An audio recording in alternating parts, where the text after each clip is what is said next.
নিজের হাতে লাগানো লাউ পাতার গাছ ভর্তি লাউ পাতা ছিল, কিন্তু কখনো জানতামই না যে লাউ পাতা দিয়ে এমন একটা ভর্তা তৈরি হয়। নিজে বানিয়ে খেয়ে এতটাই স্বাদ পেয়েছি যে আপনাদের সাথে শেয়ার না করে পারলামই না। এই লাউ পাতার ভর্তা অবশ্যই বানিয়ে খাবেন, আর আজকে আমি সেটা কিভাবে বানাচ্ছি সবটাই আপনাদের সাথে শেয়ার করছি। আসসালামু আলাইকুম, কেমন আছেন সবাই? আশা করি ভালো আছেন। আলহামদুলিল্লাহ, আমিও ভালো আছি। প্রথমে এই তো কয়েকটা লাউ পাতা নিয়ে নিয়েছি, ডোকা সহ নিয়েছি, আর সাথে নিয়ে নিয়েছি ফ্রোজিং সিমের বিচি। সিমের বিচি আমার বাসায় এমনিতে ছিল না, তাই ফ্রোজিংটাই নিয়ে নিলাম। আর সাথে কয়েক কোয়া রসুন আর শুকনা মরিচ, কাঁচা মরিচ আর পেঁয়াজ। বাস এতটুকু, আর কিছুই দিতে হবে না। লাউ পাতার ভর্তায় কখনোই আপনি ধনিয়া পাতা দিবেন না, ধনিয়া পাতা দিলে লাউ পাতার স্বাদটা একদমই পাবেন না। এখন আমি লাউ পাতার ডোকাগুলো একটু সুন্দর করে ছিলে দিয়েছি, আর তারপর আমি এগুলো সবগুলো সুন্দর করে ধুয়ে নেব। আর ভালো করে চেক করে নিয়েছি, কারণ লাউ পাতায় কিন্তু অনেক ধরনের ছোট ছোট পোকা থাকে। তো যাই হোক, এই তো ধোয়া হয়ে গেছে, আর এখন এই তো সিমের বিচি গুলো বরফ ছেড়ে গেছে।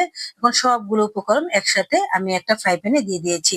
আর এখানে কাঁচামরিচ, পেঁয়াজ, রসুন, আর সাথে দিয়ে দিলাম সামান্য করে একটু পানি। ব্যাস, এখন সিদ্ধটা বসিয়ে দিলাম। বা সিদ্ধ হচ্ছে, আস্তে আস্তে সিদ্ধ হতে হতে দেখবেন অল্প একটু হয়ে গেছে। আমি তো প্রথমে ভেবেছি বেশি পাতা নিয়ে ফেলেছি, এখন দেখি যে আমার আরো পাতা নেওয়া উচিত ছিল। আগেই বলে দেই, লাউ পাতার ভর্তা কিন্তু একটু ঝাল ঝাল করে বানাবেন, আর বেশি করে বানাবেন, কারণ এটা খেতে কিন্তু কারাকারি পড়ে যাবে। নিজে বানিয়ে নাকি আবার নিজে ভাগে পাবেন না, এমনটা যেন না হয়। তো যাই হোক, এখন এই তো আমি ভালো করে সিদ্ধ করে নিচ্ছি। আর সিমের বিচিটা দিলে অনেক মজা হয় খেতে। এখন কিন্তু দ্রব্যমূল্যের দাম অনেক বেশি। আর যেসব আপুরা সবসময় শাক খেতে খেতে মুখটা মেরে এসেছে, আর ভাল লাগে না শাক খেতে, তারা কিন্তু এভাবে শাক দিয়ে ভর্তা বানিয়েও খেতে পারেন। আর লাউ পাতার ভর্তা তো খুবই মজা হয়। সত্যি বলতে এখন আর শাক আগের মতো ভাজি করে সবসময় খেতে হবে না। মাঝে মাঝে একটু যদি একটু ধরন চেঞ্জ করেন, তাহলে দেখবেন খেতে কত মজা হয়। তো যাই হোক, এই তো এখন যখন শুকনা হয়ে এসেছে, তখনই আমি দিয়ে দিলাম একটু সরিষার তেল। আর এখন একটু ভাজা ভাজা করে নিচ্ছি। এই তো ভাজা ভাজা হয়ে গেছে, এই তো কত সুন্দর হয়েছে। সাথে কিন্তু শুকনো মরিচটাও দিয়ে দিয়েছি, আর সেটাও ভাজা ভাজা হয়ে গেছে। আর এখন এগুলোকে আমি পাটায় ভালো করে বেটে নেব। আর এটা যদি ব্লান্ডারে করতে পারেন কোনো সমস্যা নেই, তবে পানি দেওয়া যাবে না। পানি ছাড়া ব্লান্ড করতে পারলে অনেক মজা হবে। তা আমি পাটায় বেটে নিচ্ছি। পাটায় বাটলেই আমার কাছে মনে হয় যেন ভর্তার স্বাদটা একটু বেড়েই যায়। এত সহজ আর অল্প সময়ে তৈরি করা যায়, আর এই ভর্তাটা দিয়ে আপনি কমপক্ষে 2 প্লেট ভাত খেতে পারবেন। কোনো রকম তরকারির প্রয়োজন হবে না। আসলে আমরা অনেক সময় অনেক সাশ্রয় করে চলতে পছন্দ করি।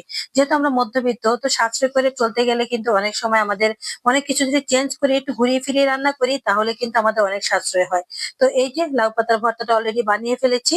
আর এখন আমি সরিষার তেল দিয়ে একটু ভালো করে মাখিয়ে নিয়েছি, তারপর আবার উপর দিয়ে আটটু করে সরিষার তেল দিয়ে দিলাম একটু স্বাদটা বাড়ানোর জন্য। এই তো এখন দেখিয়ে দিচ্ছি ভর্তাটা কেমন হয়েছে। আমি কিন্তু একদম মিক্স করে ফেলিনি।